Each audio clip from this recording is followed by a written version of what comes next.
మధ్య ఇప్పటికే అనేక ఉద్యమ కార్యక్రమాలు రూపొందించాం. గతంలో రైతుల పక్షాన పోరాటం చేశాం.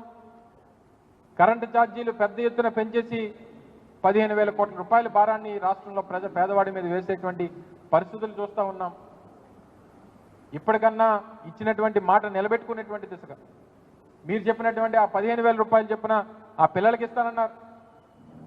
1,500 రూపాయలు చెప్పిన ప్రతి నెల మహిళలకు ఇస్తామన్నారు.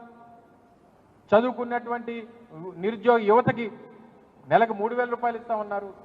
5 సంవత్సరాల్లో 20 లక్షల ఉద్యోగాలు అన్నారు. మొదటి సంవత్సరం అయిపోయింది. ఎంతమందికి ఉద్యోగాలు ఇచ్చారు? అంటే 5 సంవత్సరాలు 20 లక్షల మంది కంటే ఒక సంవత్సరానికి 4 లక్షల మంది. ఈ సంవత్సరంలో ఎన్ని లక్షల మందికి ఉద్యోగాలు ఇచ్చారో ప్రభుత్వం సమాధానం చెప్పాలి ప్రజలకి. మండలిలో మా సభ్యులు అడిగితే ఇస్తామని చెప్పాం కానీ మేము చెప్పాం కానీ ఇప్పటికి ఇంక ఇవ్వలేదు అనేటువంటి మాట ముఖ్యమంత్రి గారు కొడుకు చెప్తా ఉన్నాడు. మేము చెప్పాం కానీ ఇస్తామన్నామా అని చెప్పని అడుగుతా ఉన్నాడు. సో ఇన్ని రకాలుగా ఇన్ని మోసాలు కేవలం అధికారం కోసం ఏ గడ్డన్నా తినడానికి వెనుకాడం అనేటువంటి విధంగా ఈరోజు ఈ కార్యక్రమాలన్నీ చేశారు. తప్పకుండా వైఎస్ఆర్ కాంగ్రెస్ పార్టీ ప్రజల పక్షాన పోరాటం చేస్తుంది. ప్రజలకు ఇచ్చినటువంటి హామీలు ఏదైతే ఈ కూటమి ప్రభుత్వం ఎన్నికల ముందు చెప్పిందో, ఎన్నికల్లో చెప్పిందో, అధికారంలోకి రావడానికి చెప్పిందో వాటన్నిటి కూడా నిలబెట్టుకునేటువంటి విధంగా వారి మీద ఒత్తిడి తీసుకొచ్చేటువంటి కార్యక్రమం కూడా వైఎస్ఆర్ కాంగ్రెస్ పార్టీ చేస్తుందనేటువంటి విషయాన్ని తెలియజేసుకుంటూ ఎన్నికల ముందు ఒక నినాదం తీసుకొచ్చారు. Hello AP, bye bye YCP అన్నారు. ఇప్పుడు ఏం చేశారో హలో ఏపీ కూటమి పెట్టింది టోపీ. ఇది మరి ఎవరు చెప్తారో, ఎవరితో చెప్పించుకుంటారో ప్రజలు అనుకున్నటువంటి మాట ఇది. ఆ రోజు జగన్మోహన్ రెడ్డి గారిని ఇస్తున్నటువంటి పథకాలని అన్నిటినీ కూడా విమర్శించి అంతకంటే ఎక్కువ ఇస్తామని చెప్పి 3 ఇస్తామని చెప్పి మోసం చేసి ఇప్పుడు హలో ఏపీ కూటమి పెట్టింది మనకు టోపీ అనుకునేటువంటి విధంగా ఈరోజు ప్రజలు అనుకునేటువంటి పరిస్థితి తీసుకొచ్చింది ఈ ప్రభుత్వం అనేటువంటి విషయాన్ని మరొకసారి ఈ సందర్భంగా తెలియజేసుకుంటూ ప్రజలందరికీ కూడా జరుగుతున్నటువంటి మోసాన్ని, చేస్తున్నటువంటి ఈ వంచనని గుర్తించాల్సిందిగా మీ ద్వారా ప్రజలందరినీ కూడా కోరుతా ఉన్నాం. Thank you.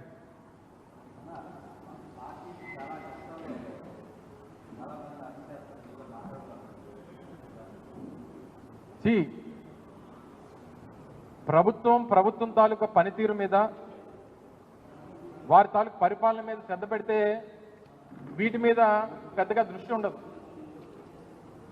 ఇప్పుడు ఎవరిని అరెస్ట్ చేస్తారు? రేపు పొద్దున్న గట్టిగా మాట్లాడితే మాలాంటి వాళ్ళని, లేదా సోషల్ మీడియాలో ఎవరన్నా ప్రశ్నిస్తే, ప్రభుత్వాన్ని విమర్శిస్తే వాళ్ళని. ఈ ప్రభుత్వం ఏదైనా వారి వైఫల్యాన్ని ఎత్తి చూపేటువంటి ఎవరినన్నా సరే మేము బెదిరించి మా రెడ్ బుక్ రాజ్యాంగాన్ని అమలు చేసి తప్పుడు కేసులు పెట్టి అరెస్ట్ చేసి వాళ్ళు నోళ్లు మూయించేటువంటి ప్రయత్నం చేసేటువంటి దిశగా ఈరోజు ప్రభుత్వం పనితీరు ఉంది.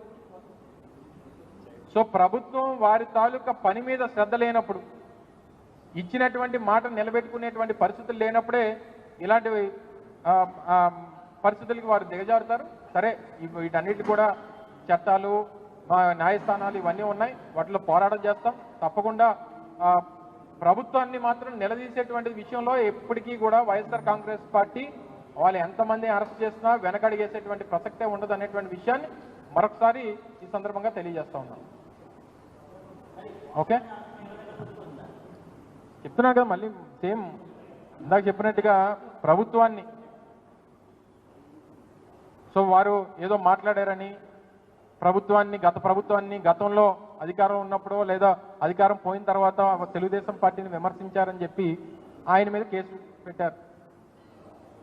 ఇదే ఇప్పుడు కూటమి నేతలు గతంలో మేము అధికారంలో ఉన్నప్పుడు ఆ రోజు జగన్మోహన్ రెడ్డి గారి మీద కానీ వైఎస్ఆర్ కాంగ్రెస్ పార్టీ నాయకుల మీద కానీ ఏ రకంగా మాట్లాడారో అని ఇవన్నీ మేము పరిగణలో తీసుకుంటే ఇప్పటికీ అక్కడ ఉన్నటువంటి వారు అందరూ కూడా జైల్లో ఉండేవారు.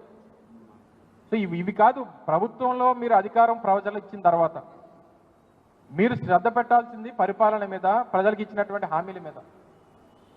సో వీటిని ప్రశ్నించేటువంటి పరిస్థితి వచ్చినప్పుడు వారి మీద ఈ రకమైనటువంటి చర్యలు తీసుకునేటువంటి కార్యక్రమాలు, కక్ష సాధింపు చర్యలు ఇవన్నీ జరుగుతూ ఉంటాయి. సరే, వీటికన్నిటిని కూడా బెదిరిపోయో లేకపోతే భయపడో వెనకడిగేసి ఇంట్లో కూర్చునేటువంటి పరిస్థితులు మాకు ఉండవు అనేటువంటి విషయాన్ని మరొకసారి వారికి తెలియజేస్తూ ఉన్నాం.